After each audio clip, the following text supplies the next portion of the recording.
সুনামগঞ্জ বাংলাদেশের একটি অত্যন্ত সুন্দর জেলা যা তার প্রাকৃতিক সৌন্দর্য, ঐতিহাসিক স্থান এবং সংস্কৃতির জন্য পরিচিত।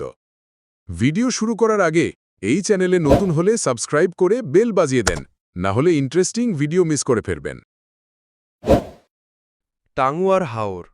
সুনামগঞ্জে যাওয়ার পর আপনি টাঙ্গুয়ার হাওরে নৌকা ভ্রমণ করতে পারেন, যেখানে নৌকা চলতে চলতে চারপাশের প্রকৃতি উপভোগ করা যায়। শিমুল বাগান। এখানে বসন্তের সময়ে যখন শিমুল গাছ ফুলে পূর্ণ হয়ে থাকে, তখন সেই রঙিন পরিবেশ একেবারে চোখ জুড়িয়ে দেয়। বারেকের টিলা। এই স্থানটি প্রকৃতিপ্রেমীদের কাছে জনপ্রিয়। এই টিলা আপনাকে শান্তি ও নিস্তব্ধতায় নিমগ্ন করার জন্য যথেষ্ট। জাদুকাটা নদী।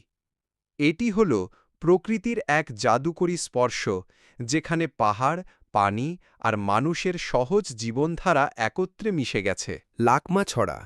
সাধারণ পর্যটন রুটের বাইরে হলেও যারা প্রকৃতির সঙ্গে নিঃশব্দে সংযোগ চান, তাদের জন্য লাকমাছড়া এক শান্ত আশ্রয়স্থল।